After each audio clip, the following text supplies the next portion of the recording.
Hamilton wrote, the other 51. How do you ride like you're running out of time? Right day and night like you're running out of time. Every day you fight like you're running out of time. Like you're running out of time, or you're running out of time. How do you ride like tomorrow won't arrive? How do you ride like you needed to survive? How do you ride every second you're alive? Every second you're alive, every second you're alive. Katie Cook, welcome to The Other 51. Thanks for joining me today. Thank you so much for having me. So before we get to comics and everything, and you can probably hear my cat on the floor underneath the microphone here, I have 4 cats, so this is not an issue. Oh, so we're going to have like a chorus here or something like that. Yes. Soon. So this is the first time in a while on this on the podcast that I've had a Hamilton fan on. And not only are you a fan, I have the link in show notes, but you've seen the show, you've drawn the cast, you've met the cast. You've basically lived the dream of all of us Hamilton nerds. I've seen it twice. Oh, wow. So, first of all, I mean, how did you first discover the show? I mean, how did you kind of get on your radar to begin with? You know what? My friend Isabel that does shows and stuff with me, she originally, not the past New York Comic Con, but the year before, one of the nights she was like, you know what, I got to leave early because, you know, normally she stays around and helps me. My parents are flying to New York, and we're going to go see this weird show called Hamilton. It's like a hip hop opera. And this was back when it kind of first hit Broadway, after it left the public. And I was like, that sounds weird. And she came back from it and she was like, I liked it. It was really great. So I bought the soundtrack probably about a month later because we had a drive down from Michigan to North Carolina to see my husband's family. And I was like, this is what we're going to listen to. We're going to figure out why this is like gaining in popularity. It's like people are just starting to go nuts over this thing. So we listened to it several times on the way down, and it was like, oh my God, this is amazing. So I went like full into it. I was like, I love this show. I want to see this show. And then a friend of mine, I was going to be in town for Free Comic Book Day in New York. And I kind of was like, I don't care. I don't care what it costs. I need to go. And then, you know, so we had tickets, and then I had donated some artwork to a charity called Broadway Cares. Great cause, great charity. And the piece was seen by Rory O'Malley, and he made, you know, a suggestion that he might like a piece of himself as King George.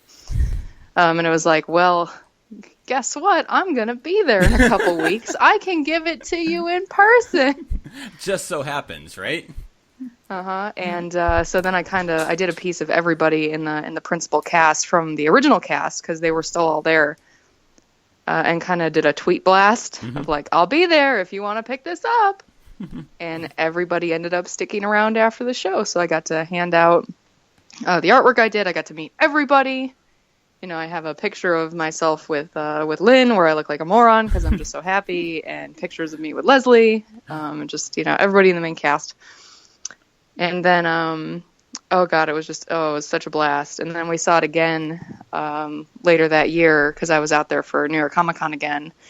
And a friend of mine got me into the standing room only ticket. Okay. In the back. And I wore a stage accurate Hamilton Revolutionary coat that I have had made for me. That's I wore to impressive. New York Comic Con. There are all these pictures online. It's hysterical. And I went backstage again and got to run around with the gun, touching everything. And Javier signed the inside of the coat. So big. It's a fangirl thing. I love Broadway, and I've always loved Broadway. So it's, you know, it's just one of those things that, regardless of its popularity, I probably would have gone, you know, batshit crazy for it anyway. Yeah, we're going to see it. We're not going to see it till next year because we live up in Rochester, New York, upstate, and it's coming around tour next year. And we actually became. My wife's a Broadway fan for her entire life, and our daughter, who's 6.5, is doing theater, and she's all into Broadway too. And we actually bought season tickets to our local theater league for this year, primarily so that we can be first to buy tickets when the Hamilton tickets go on sale next year. And it's funny, as I was thinking about it the other day, it came on my shuffle or something, and for something that I've listened to incessantly for a year and a half, it amazingly for me has never gotten old. Like I've never gotten tired of it. It's a blast. I've cycled, other stuff in, and, I have a 6-year-old as well. My oldest is 6, and she is just as big a fan. We were getting all of these phone calls from kindergarten. It was like, you need to tell your daughter to stop singing the song "You'll Be Back." It's inappropriate. And it's she really loves several of the songs from The Great Comet. Okay. Which not all of the, it's when your 6-year-old is wandering around daycare in this really like exasperated, expressive going, "Bury me in Burgundy," talking about, drowning your sorrows in wine, you're going to get a phone call. Right.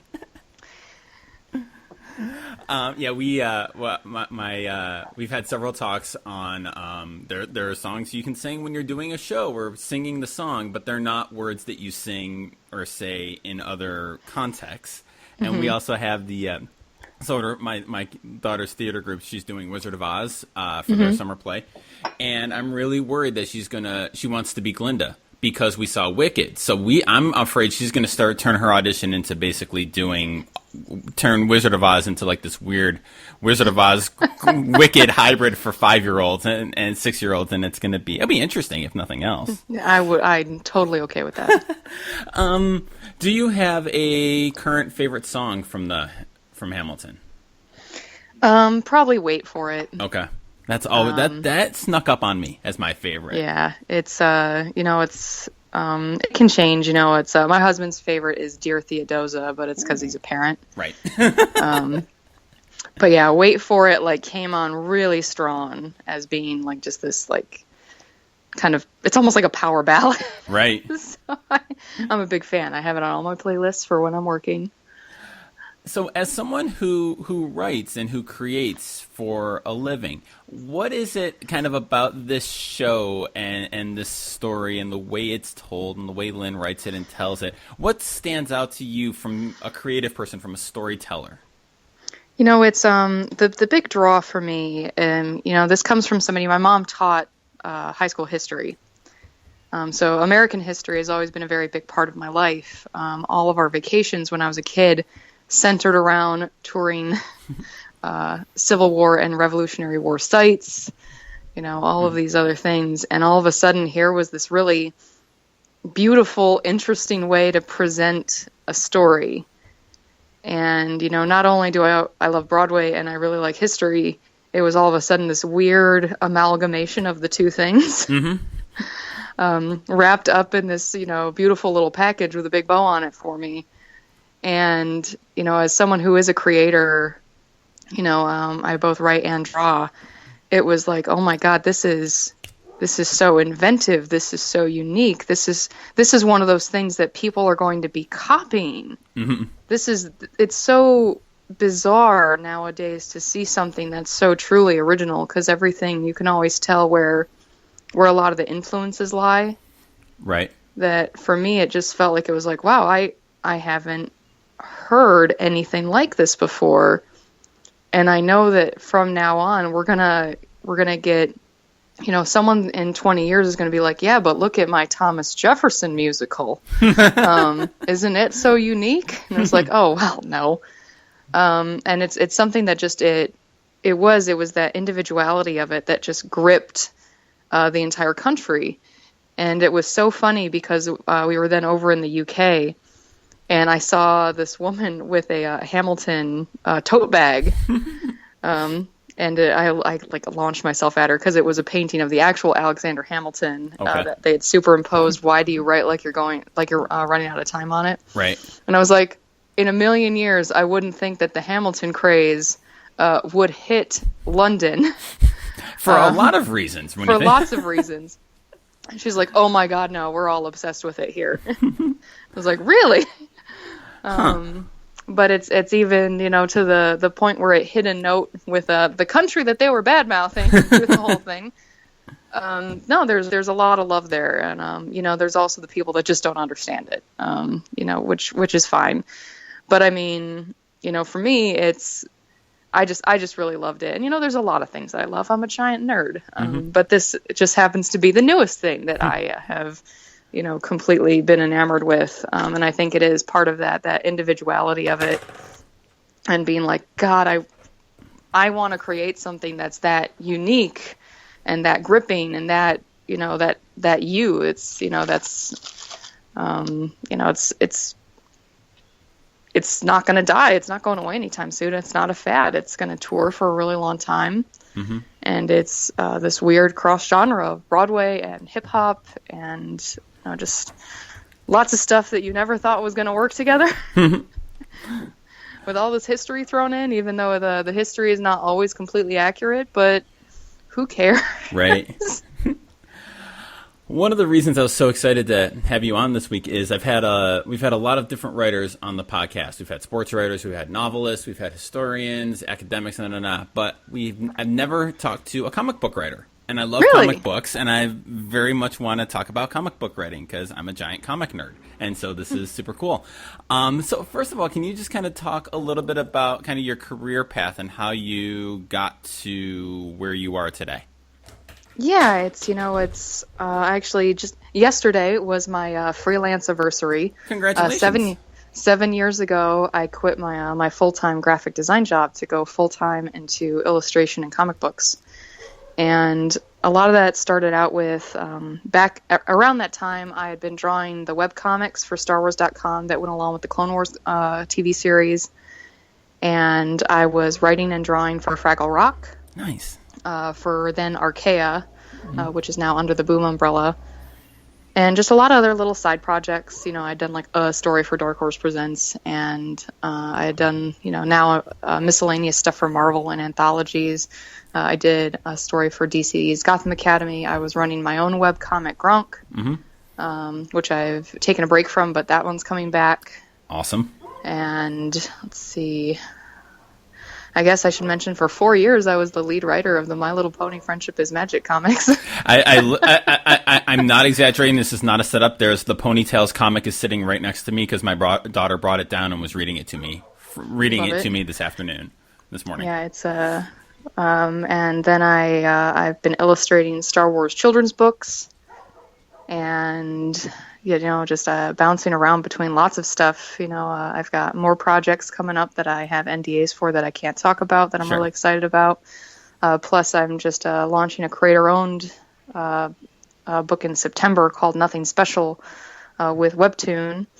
And so I really bounce around. Sometimes I'm the writer, sometimes I'm the artist, sometimes I'm both. And for a really long time, I've been working with licenses, and now I'm getting more into the creator-owned side of things. Is that bouncing around as much as you do? Is that common for comic artists and comic writers? No. Okay. I can name a handful of other people who do both. But, you normally find somebody who's just the writer or somebody who's just the artist. But I think that when you do have somebody who is both, I think it's more common that they were the artist first, because there's a skill level there that, not everybody really has. But, being comic book artists, we're all visual storytellers anyway. So eventually we're going to be gripped by our own idea. And, I never thought that I would be anything more than a gag artist, which is kind of what Gronk was, kind of that newspaper style, like 4 panels and I'm done. Right.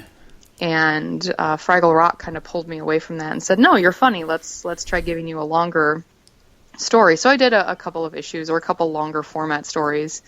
And then it wasn't until My Little Pony, they pulled me up and they said, hey, write a 4-issue story, being 22 pages an issue.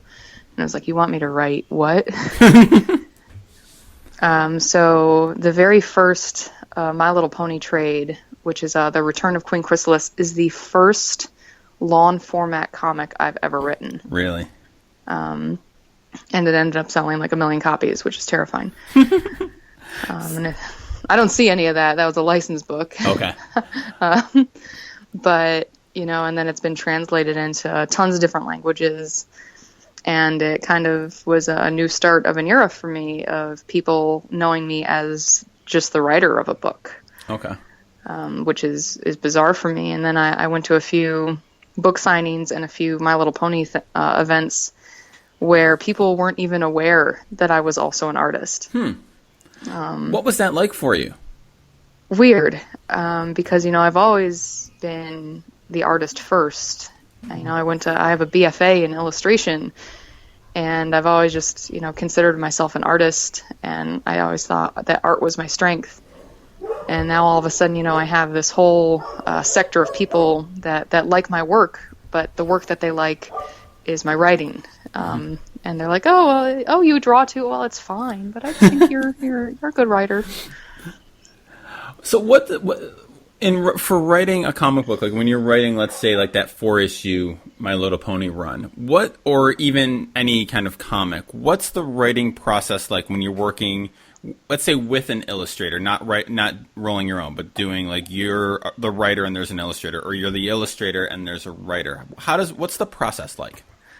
For me, it's, I start with, I write my script, and that involves lots and lots of 3x5 cards and this whole bizarre like chain of trying to figure out the pacing of the pages and the pacing of where an issue starts and stops.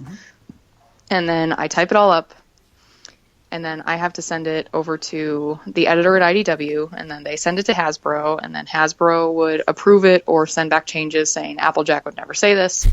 Or this interferes with an episode that we have planned for next season. Here's the synopsis of that episode. Don't step on its toes. And then, once it's all approved, it would go to then Andy. I almost exclusively worked with Andy up until my last issue of My Little Pony. And then Andy would do the pencils. And, since I had a really great working relationship with Andy, because he was my friend before we started working on My Little Pony.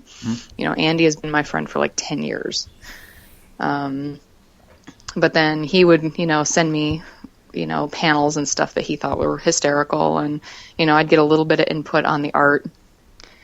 But he would still just go nuts because, he's a genius. And then that's all on him after that. So he sends, the pencils to the editor, and the editor sends them to Hasbro. Hasbro approves it. It goes to inks. And then the inks are approved, and then the colors are approved, and then it goes to a letterer, and then it goes through the editor to make sure nothing is spelled wrong. And everybody counts the wings and counts the cutie marks, and it's like, oh. And then it would go to print. Okay. And for anybody listening who maybe doesn't know, when you say it goes to he does pencils and then goes to colors and goes to letters, what does all that mean? It's especially when you're working in a licensed comic book, there's a lot of approvals. Like, the look needs to be approved. But it really is just what it sounds like. Pencils are just the pencils. And then, once those are approved, you ink on top of that. And then it goes back for another round of approvals to make sure that nothing was left out or nothing was snuck in. And then, after all of the inks are scanned, Heather Breckel is the main colorist on My Little Pony. So all of those black and white files would go over to her, and she'd use Photoshop to color everything in. Okay. And then all of her files go to the letterer. And then he drops in all the word balloons. And then everybody kind of gives it a once-over. Like, I'd get a PDF, Andy would get a PDF from Bobby, the editor, and we'd all give it a read-through and notate any, like, this balloon shouldn't be here, or the pacing of this looks weird. Let's add a sentence. And then it just goes to print, and then it's not my problem. And then once it comes out, I will get a barrage of tweets from some guy who doesn't like how I handled Rainbow Dash. Those bronies, man, you got to watch out for those bronies. And I can 99% of them are fantastic and very nice and very kind, but you don't remember that. You remember the 1% that were absolute dicks. I wanted to ask too.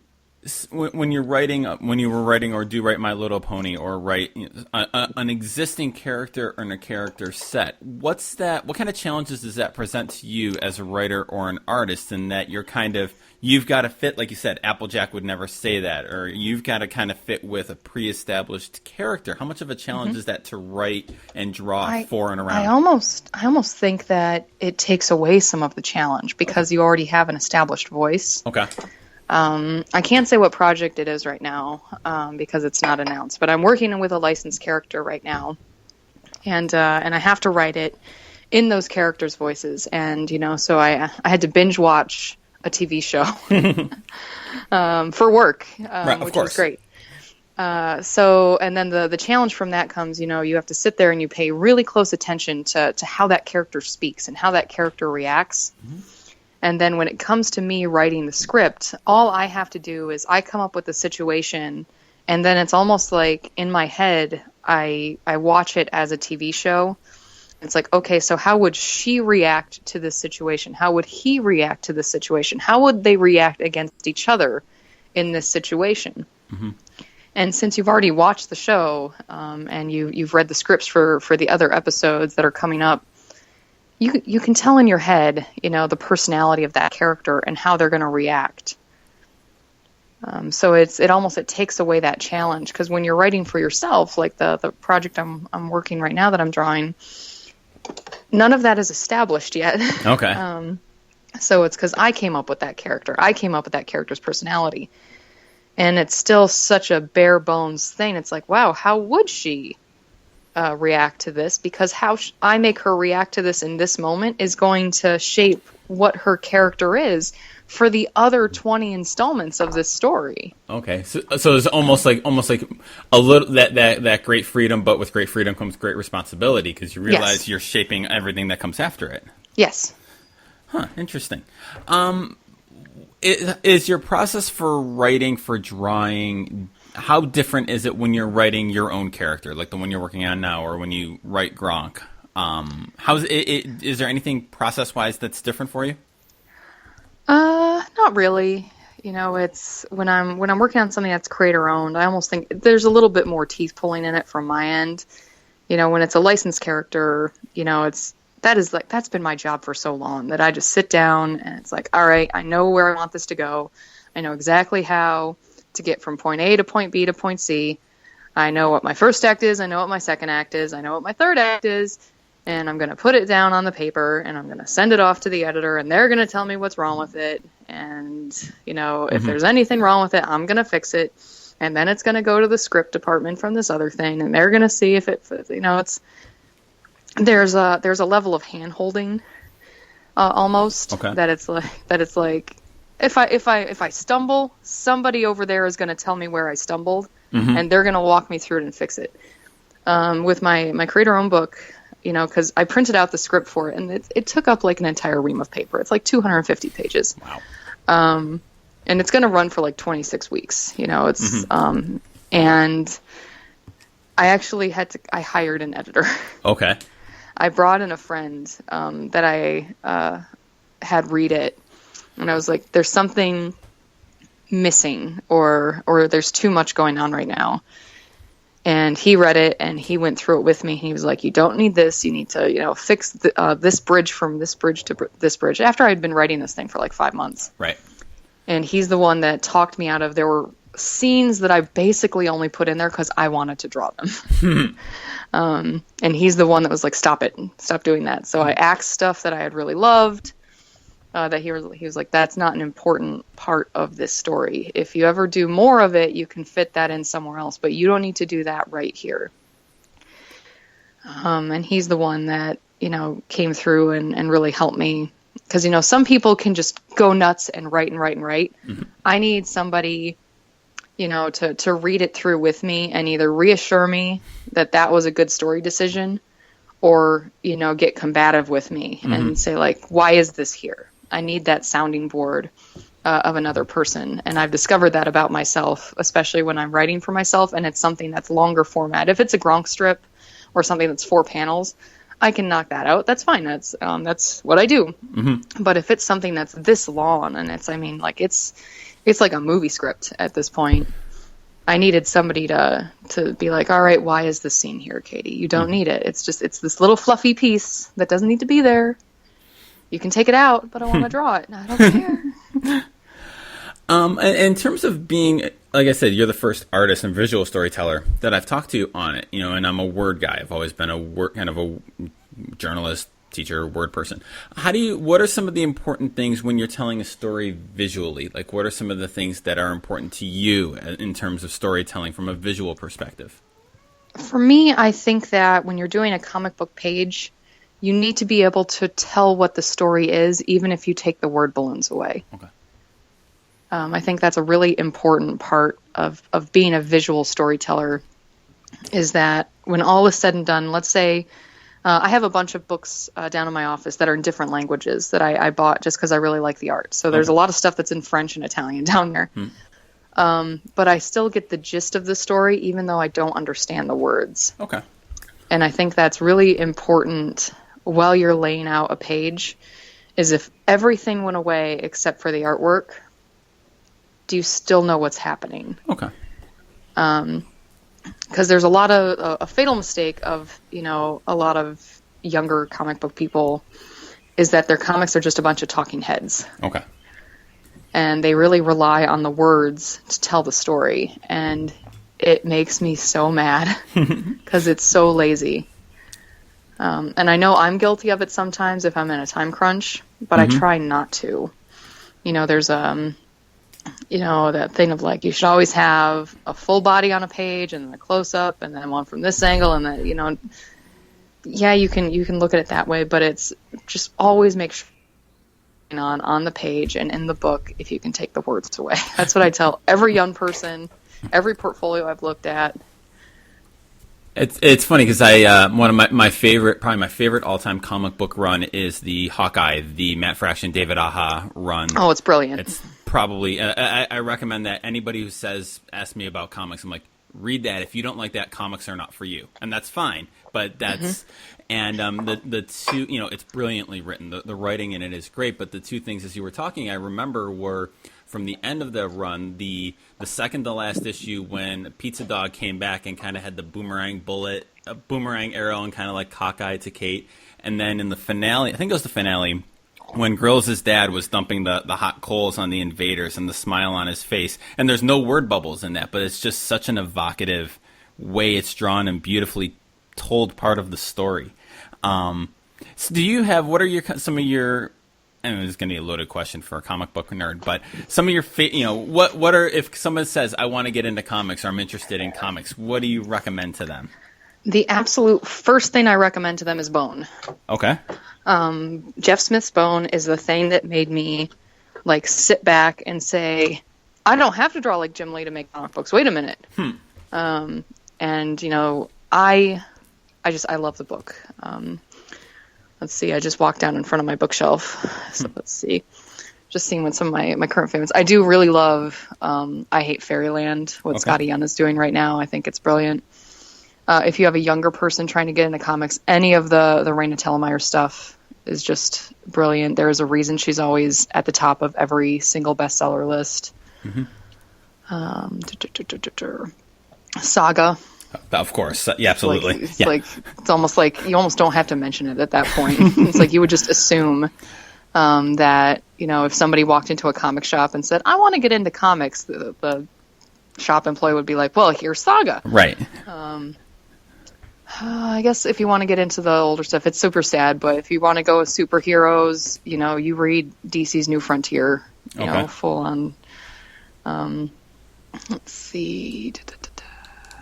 Yeah, I don't have a lot of superhero stuff right now. I was a big fan. I was a big fan of the Batgirl of Burnside run. I think it was maybe 2 years ago. The New 52. I thought that was really great. That should be a Netflix short run series, I think. And my daughter and I love reading Lumberjanes. I love Lumberjanes. It's so good. So we did have a question from my 6.5-year-old daughter. I told her I was interviewing a My Little Pony artist for today. She was very excited. I said, you can ask her anything you want to know about ponies. And she wants to know, so this is from my daughter Ellie, how did the ponies get their cutie marks? Well, there is an entire episode about that. Basically, the broad answer is that whenever one of the ponies finds out exactly what is special about them or the thing that they really love and is kind of their special purpose in life, not the Steve Martin, the jerk version of special purpose, but the thing you are actually supposed to be doing with your life, you are then automatically branded with this tattoo on your butt that marks you for life.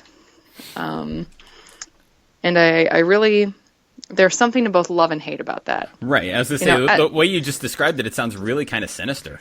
I know, but it's, as a kid, you're like, I love it because that's what defines you. That's the thing you are. And there's that singularity when you're 5. Mm-hmm. That's like, I love Barbie. Mm-hmm. So I want Barbie to be my cutie mark. Well, you know what? You're not going to want that when you're in your 30s. And then that's, I always joke with people because it's My Little Pony. It's, Apple Bloom before she got her cutie mark in the show. I was so mad when they decided to do that. But, before then it was like, I bet it has something to do with an apple. Because all of their names define what their cutie mark is later in life. And it's, I have a cutie mark. They made me a pony on the show. Nice. And it's it's a little comic word balloon with a heart in it. Oh, that's awesome. Yeah, and it's my logo from my company. Yeah, there's a little lime green pony walking around in the background with glasses. That's me. Awesome. What's the best thing you've read lately? Doesn't have to be a comic, just in general. I finally read The Shining. Oh, really? I had not read a lot of Stephen King when I was younger because it was always just like horror is not my genre. Mm-hmm. And it was just one of those things that it was like, meh. And then, I'm an Audible member, so I get, 3 credits a month. Mm-hmm. And I blow through them immediately. And I finally started to pick up a couple of Stephen King books. And, I went through a couple of them, and I finally listened to it, and I was like, Jesus Christ, I'm going to pee my pants over this book. And, I really like the Shining movie. Mm-hmm. It's terrifying. And I just wrapped it up, and I was like, Jesus, this is a great book. I'm never going to read this again, but this is a great book. It was like, this is a rough book. Is it? I've never read any Stephen King novels. Really? It's, like I said, I'd been avoiding them for a really long time. But I really enjoyed it. Other than that, I listened to a lot of history books. Mm-hmm. Yeah, I'm currently reading the Washington biography that Ron Chernow did, Getting Back to Hamilton, the Washington book, which is outstanding, but I need to take a break because it's 800 pages of George Washington biography, so I need to find something a little lighter to go to cut it. That's how I felt about the Hamilton book. Let's see if there's anything else. You lucked out. I redid my bookshelf last night. Oh, excellent. I just read Death Note. Okay. I've started to read a lot more manga lately because it's like I've never given manga a chance. Huh. So I pick up runs of it on eBay that other people are done with, so I don't have to pay full price for them. Very smart. So yeah, I had really enjoyed Death Note. Let's see, it's what all the kids are reading. So I'll basically read anything. So I'm not picky. Katie, if people want to find your stuff and see your drawings and see your stories and see some of the stuff that you're coming out with, where's the best place to find you? Katie Can Draw across all the social media. It's my Twitter, it's my Facebook, it's my Tumblr, it's my Instagram, it's my WordPress, katiecandraw.com. So really just kind of across the board, that's where to find me. So type it into the search bar and they'll find you. Mm-hmm. Awesome. Well, this has been a lot of fun, Katie. Thanks so much for joining me today. All right. Thank you.